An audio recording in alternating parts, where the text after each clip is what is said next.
Good morning dear student, आप लोग कैसे हो। मैं राजेश कुमार मौर्य आप लोगों का इस रसायन विज्ञान ऑनलाइन क्लास में हार्दिक स्वागत और अभिनंदन करता हूं। प्यारे बच्चों, हम लोग एल्कोहल पढ़ रहे थे। पिछले वीडियो में हमने एल्कोहल क्या होते हैं उसके बारे में पढ़े, एल्कोहल का वर्गीकरण उसका अध्ययन किए।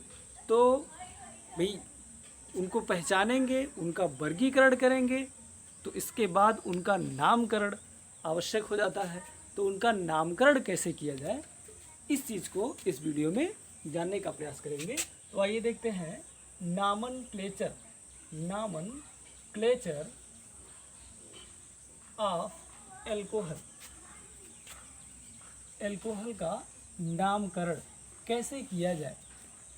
जैसे विभिन्न प्रकार के यौगिक हैं, तो यौगिक हैं तो उन यौगिकों का उन यौगिकों को हम जानने के लिए या उनको पहचानने के लिए उनको उनके नाम से पुकारने का प्रयास करेंगे। तो उनको उनके नाम से पुकारने का प्रयास करने के लिए हमको नाम कैसे क्या कहना चाहिए, इसको आना बहुत आवश्यक है। तो नामनक्लेचर मोस्ट इम्पॉर्टेंट है, बहुत महत्वपूर्ण है कि किसी भी यौगिक का, खाली अल्कोहल का ही नहीं, सारे यौगिकों का जो नामकरण है वह आना बहुत आवश्यक है। तो इसके लिए प्रायः जो है हम लोगों ने पढ़ा है पूर्व कक्षाओं में कि किसी भी कार्बनिक यौगिक का अगर हमको नामकरण करना है तो उसके लिए दो सिस्टम काम में या दो सिस्टम उपयोग में आता है। लेकिन यहाँ पर हम एक और सिस्टम पढ़ने वाले हैं, ठीक है, एल्कोहल के नामकरण के लिए कि एक और सिस्टम, नया सिस्टम आया है, तो उसके बारे में भी चर्चा करेंगे। तो फिलहाल पहले देख लेते हैं कि जो दो सामान्य पद्धति है, एक तो कॉमन सिस्टम। कौन सा सिस्टम बच्चों? Common system. कॉमन सिस्टम सामान्य पद्धति, सामान्य पद्धति या ट्रिवियल सिस्टम, निरर्थक पद्धति। इसमें बताया गया है कि किसी भी कार्बनिक यौगिक का नामकरण अगर उसके किसी प्राकृतिक स्रोत के आधार पर या किसी विशेष गुण के आधार पर या विशेष उपयोग के आधार पर अगर किया जाता है तो ऐसे नाम को हम सामान्य नाम कहते हैं, और प्रायः यह पद्धति कहलाती है कॉमन सिस्टम या ट्रिवियल सिस्टम, सामान्य नामकरण पद्धति कहलाती है। तो इसमें अगर देखा जाए तो हम लोग एक सूत्र, जनरल सा सूत्र देखेंगे। इसी सूत्र के हिसाब से किसी भी यौगिक का, किसी भी एल्कोहल का, इसमें किसी भी एल्कोहल का नाम अब बड़ी आसानी से बता सकते हैं कॉमन सिस्टम के रूप में। इसमें है क्या? एल्किल, एल्कोहल, बस यही याद रखेंगे, ये जनरल फार्मूला, एल्किल एल्कोहल। अगर हमको एल्किल समूह पता हो गया एल्कोहल में तो हम बड़ी आसानी से उसका सामान्य नाम बता सकते हैं। एल्किल एल्कोहल, एल्किल के बारे में हम लोग पूर्वत कक्षाओं में, मतलब पहले के वीडियो में हमने चर्चा की थी कि एल्किल क्या है। एल्केन से अगर एक हाइड्रोजन परमाणु निकाल दिया जाए तो प्राप्त जो समूह होता है उस समूह को हम एल्किल समूह कहते हैं। जैसे मेथेन से हाइड्रोजन निकाला तो बचा CH3, इसे मेथिल समूह कहा गया। मेथिल एक एल्किल समूह है। एथेन से एक हाइड्रोजन निकाला तो C2H5 समूह मिला, यह एक एथिल समूह है। तो इसलिए, और ऐसे प्रोपेन है तो प्रोपिल हो गया, ऐसे ब्यूटेन है तो ब्यूटिल हो गया। तो एक कार्बन है तो मेथिल, दो कार्बन है तो एथिल, और तीन कार्बन है तो, तीन कार्बन वाला अगर एल्किल समूह है तो उसे हम प्रोपिल, चार कार्बन वाला है तो उसे हम ब्यूटिल, पाँच कार्बन वाला अगर है तो पेंटिल, छः कार्बन वाला है तो हेक्सेन। ऐसे प्रायः नाम लिखा जाता है, बताया जाता है। अब देखें अगर, तो यहाँ पर लिखा है CH3OH, तो यहाँ पर अगर देखेंगे तो एक कार्बन है, एक कार्बन का संगत एल्केन जो है, एक कार्बन का जो संगत एल्केन है वो एथेन हो गया। एथेन में से एथेन है तो एथेन में से यहाँ पर एथेन का सूत्र तो ये है नहीं, इसमें से एक हाइड्रोजन निकाला गया है, यानी ये आपका हो गया एल्किल समूह। और कौन सा एल्किल समूह हो गया? मेथिल। और बाद में क्या जोड़ दिया गया? एल्कोहल। तो इसका नाम बच्चों क्या हो गया? Methyl alcohol, methyl alcohol. ऐसे ही देखें C2H5OH, C2H5OH, यहाँ देखें तो OH के बाद ये जो समूह आता है इसमें कितने कार्बन है? दो कार्बन है। तो दो कार्बन है तो इसका संगत एल्केन क्या हो गया? संगत एल्केन एथेन हो गया। और एथेन में से, एथेन का सूत्र C2H6 है, लेकिन इस यहाँ पर ये क्या है? C2H5, यानी एक हाइड्रोजन कम है, तो एथेन का ये क्या हो गया? एल्किल समूह। और एथेन है तो एथेन के लिए हमने एल्किल समूह क्या बताया था, एथिल। तो इसका नाम बच्चों क्या हो गया, एथिल एल्कोहल। क्या नाम हो गया, एथिल एल्कोहल। ऐसे 3 कार्बन वाला C3H7OH, यहाँ देखें तो OH है, इसके बाद 3 कार्बन, तो संगत एल्केन क्या हो गया इसका, संगत एल्केन प्रोपेन हो गया। प्रोपेन का एल्किल समूह, प्रोपिल, और यहाँ OH लगा है तो इसलिए इसका नाम हो गया प्रोपिल एल्कोहल। ऐसे प्रोपिल एल्कोहल, सिंपल सी बात। ऐसे ब्यूटेन है तो butyl alcohol, pentyl alcohol, hexyl alcohol, ये प्रायः इसका सामान्य नाम हो गया। बस यही याद रखिएगा, एल्किल एल्कोहल जनरल जी। तो एल्किल एल्कोहल, तो एल्किल में आपका ये समूह हो गया और ये तो आपका एल्कोहल है ही, तो इसलिए 1 कार्बन यानी 1 कार्बन वाला एल्किल समूह है तो मेथिल एल्कोहल, 2 कार्बन वाला है तो एथिल एल्कोहल, 3 कार्बन वाला है तो प्रोपिल एल्कोहल, 4 कार्बन वाला है तो ब्यूटिल एल्कोहल, 5 कार्बन वाला है तो पेंटिल एल्कोहल। जनरल एक और चीज़ यहाँ पर है कि अगर यहाँ देखें CH3, CH2, CH2, CH2 और CH2OH, तो यहाँ पर कार्बन परमाणुओं की खुली श्रृंखला है। खुली श्रृंखला में यहाँ पर कोई ब्रांचिंग नहीं है, एक सीधी श्रृंखला है, तो इसे प्रायः नॉर्मल बताया गया। तो नॉर्मल, तो ये नॉर्मल 1 2 3 4 5 नॉर्मल पेंटिल एल्कोहल, ये सब जोड़ दिया जाता है, नॉर्मल पेंटिल एल्कोहल। अगर ब्रांचिंग बढ़ती गई, क्यों, क्योंकि यहाँ पर पॉसिबिलिटी थोड़ी सी और बढ़ जाती है। यहाँ पर अगर ब्रांचिंग हो गई ऐसे इस तरह से CH3 CH CH3 CH2 CH2OH, ऐसे हो गया इस तरह से। तो यहाँ पर 1 2 3 4 5 कार्बन है तो पेंटिल ये भी हो गया, लेकिन यहाँ पर एक CH3 यानी CH3 का होल ट्वाइस CH समूह लगा हुआ है, इसलिए ये हो गया आइसोपेंटिल एल्कोहल, ये इसका नाम हो गया। ऐसे अगर और देखा जाए तो इसको इस तरह से लिखा जा सकता है, इस तरह से OH यहाँ हो गया CH3 और ये CH3 हो गया इस तरह से। तो यहाँ पर अगर देखें तो यहाँ पर जो OH है आपका, ये OH CH3 का होल थ्राइस C समूह से जुड़ा हुआ है, यानी यहाँ ये नियो फॉर्म में है, तो इसलिए इसका नाम हो गया नियो पेंटिल एल्कोहल, इस तरह से नियो पेंटिल एल्कोहल। इस प्रकार से ये हो गया जो है सामान्य नाम किसका, एल्कोहल का। एक बार फिर से देख लें, एल्किल एल्कोहल, बस एल्किल शब्द अगर हमको पता चल जाए तो बड़ी आसानी से हम उसका सामान्य नाम लिख सकते हैं। जैसे लिखा CH3OH, तो CH3OH इसमें कार्बन 1 है, 1 कार्बन का एल्किल समूह क्या हो गया, मेथिल, इसलिए हो गया मेथिल एल्कोहल।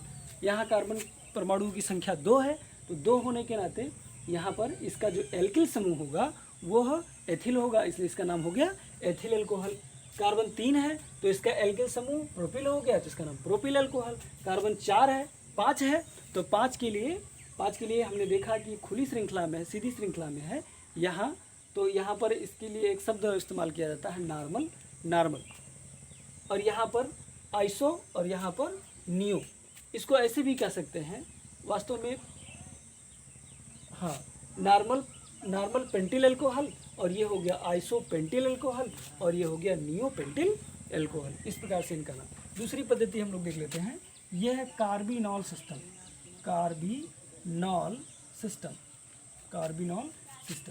यहाँ देखें प्रायः मेथिल एल्कोहल को कार्बिनॉल कहा जाता है। क्या कहा जाता है बच्चों, carbinol.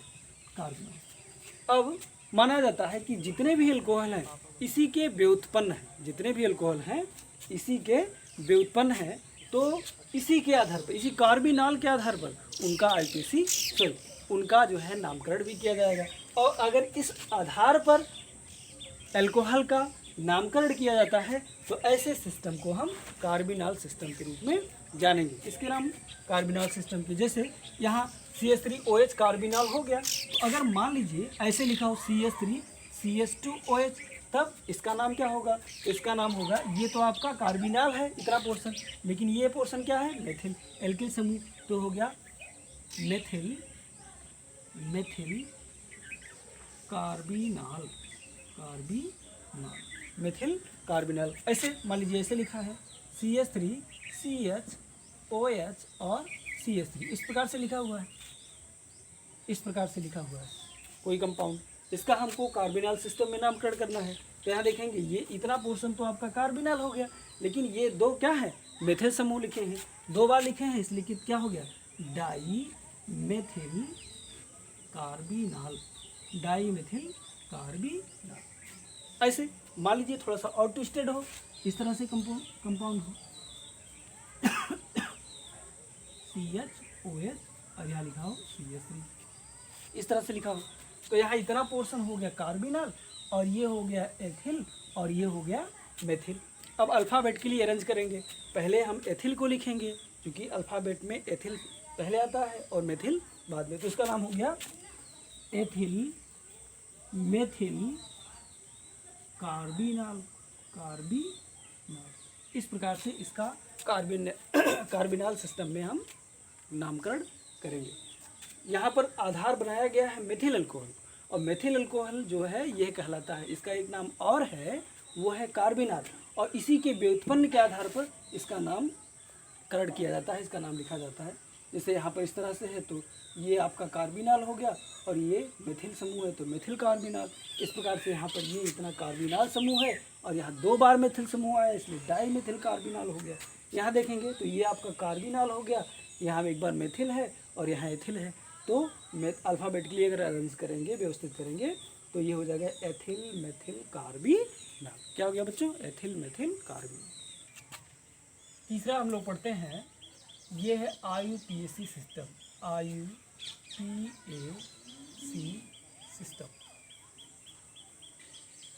IUPAC system, international union of pure and applied chemistry system. IUPAC system ये है वैज्ञानिक तरीका है, इसके द्वारा हम कुछ नियमों के आधार पर हम प्रायः किसी भी कार्बनिक यौगिक का नामकरण करते हैं। तो इसके लिए यहाँ पर सिंपल सी बात है, इसके लिए एक फार्मूला है, वो है एल्केन में से हम E को निकाल दें और OL जोड़ दें, तो हो जाता है एल्केनॉल। बस इतनी सी बात है। एल्केन है, एल्केन में से E को हटा दिया जाए और OL जोड़ दिया जाए तो बन जाता है एल्केनॉल। इसी के हिसाब से इसका हम IUPAC नाम लिखते हैं। जैसे उदाहरण में देखा जाए CH3OH है, क्या है, CH3OH। तो यहाँ पर नंबर ऑफ कार्बन कितने हैं, 1 है, कार्बन परमाणु की संख्या 1 है। तो इसका जो संगत एल्केन होगा वो होगा मेथेन। क्या होगा, मेथेन, क्योंकि एक कार्बन अगर है एल्केन एक कार्बन वाला है तो उसका नाम मेथेन, 2 कार्बन है तो उसका नाम एथेन, 3 कार्बन है तो उसका नाम प्रोपेन, 4 कार्बन है तो उसका नाम ऐसे, 1 है तो मेथेन, 2 है तो एथेन, 3 है तो प्रोपेन, और 4 है तो ब्यूटेन, और 5 है तो पेंटेन, 6 है तो हेक्सेन, ऐसे प्रायः 7 है तो हेप्टेन, 8 है तो ऑक्टेन, 9 है तो नोनेन, 10 है तो डेकेन, इस प्रकार से। तो यहाँ पर संगत एल्केन अगर हमको पता हो जाए तो हम बड़ी आसानी से यौगिक का IUPAC नाम लिख सकते हैं। तो यहाँ देखेंगे सबसे पहले यौगिक लिखा है तो इसमें नंबर ऑफ कार्बन कितने हैं, तो नंबर ऑफ कार्बन कितना है, 1 है। तो 1 है तो इसका संगत एल्केन क्या हो गया, मेथेन। तो इसका संगत एल्केन मेथेन हो गया। मेथेन में से क्या निकाल दें हम, E को हटा दें और जोड़ क्या दें, OL। तो क्या हो जाएगा इसका IUPAC नाम, मेथेनॉल। क्या हो जाएगा बच्चों, मेथेनॉल। ऐसे दूसरा देखें CH3CH2OH, ऐसे इस प्रकार से। यहाँ देखेंगे कितने नंबर ऑफ कार्बन है, 2, 1 2 2 है। तो इसका संगत एल्केन क्या होगा, एथेन हो गया। एथेन में से हम क्या निकाल दें, E, और जोड़ क्या दें, ऑल। तो क्या हो जाएगा, एथेनॉल। क्या हो जाएगा बच्चों, एथेनॉल। ऐसे CH3CH2CH2OH, इस प्रकार से ये है। तो इसका हमको IUPAC नाम लिखना है। तो कैसे लिखेंगे, नंबर ऑफ कार्बन कितने हैं, 3, 3 का संगत एल्केन क्या होगा, प्रोपेन। निकालेंगे क्या, ई, और जोड़ेंगे क्या, OL, तो क्या नाम हो जाएगा, क्या नाम हो जाएगा बच्चों, प्रोपेनॉल। क्या हो जाएगा, प्रोपेनॉल। ऐसे CH3 CH2 CH2 CH2 OH है, इसका हमको IUPAC नाम लिखना है। तो कैसे लिखेंगे, देखेंगे नंबर ऑफ कार्बन 1 2 3 और 4 है। तो 4 है, तो 4 के लिए हम प्रायः क्या इस्तेमाल करेंगे, ब्यूटेन। ब्यूटेन में से ई निकालेंगे, OL जोड़ेंगे, तो क्या हो जाएगा, ब्यूटेनॉल। क्या हो जाएगा बच्चों, ब्यूटेनॉल। थोड़ा और कॉम्प्लिकेटेड देखते हैं। जैसे लिखा है CH3 CH और CH3, और यहाँ लिखा है OH, इस तरह से। अब इसके लिए प्रायः जो 3 नियम आपको बताया गया था IUPAC सिस्टम में, तो उसमें एक था कि सबसे पहले हम जनक श्रृंखला का चुनाव करते हैं, उसके बाद कार्बन परमाणुओं का अंकन करते हैं, फिर उचित अनुलग्न और पूर्वालग्न का प्रयोग करते हैं। तो यहाँ पर इसके लिए नंबरिंग करेंगे तो 1 2 और 3, 2 पर OH समूह है, और नंबर ऑफ कार्बन 1 2 3 संगत एल्केन प्रोपेन हो गया, और 2 पर OH है तो इसका नाम हो गया 2 प्रोपेनॉल, 2 प्रोपेनॉल। इस तरह से अगर मान लीजिए ऐसे लिखा हो CH3 और CH3 और OH, यहाँ इसका हमको IUPAC नाम लिखना हो, तो क्या करेंगे, सबसे पहले लंबी कार्बन परमाणु की श्रृंखला का चुनाव करेंगे। यह हमारा लंबी कार्बन परमाणु की श्रृंखला ये है। नंबरिंग करेंगे 1 2 3, 2 पर मेथिल समूह है और 2 पर OH समूह है। तो यहाँ मेथिल समूह जो है वह हमारा पूर्वालग्न है, और OH समूह जो है वो अवलग्न, चूँकि मेजर है या कह सकते हैं यह क्रियात्मक समूह आपका वरीय है, इसलिए पीछे लिखा जाएगा। तो नाम हो गया इसका 2 मेथिल 2 प्रोपेनॉल, 2 प्रोपेनॉल, ये इसका IUPAC नाम हो गया 2 मेथिल 2 प्रोपेनॉल। इस प्रकार से बच्चों अगर हमको IUPAC नाम सिंपल वे में किसी भी अल्कोहल का लिखना है तो इस प्रकार से हम उसका IUPAC नाम बड़ी आसानी से लिख सकते हैं, बड़ी आसानी से लिख सकते हैं।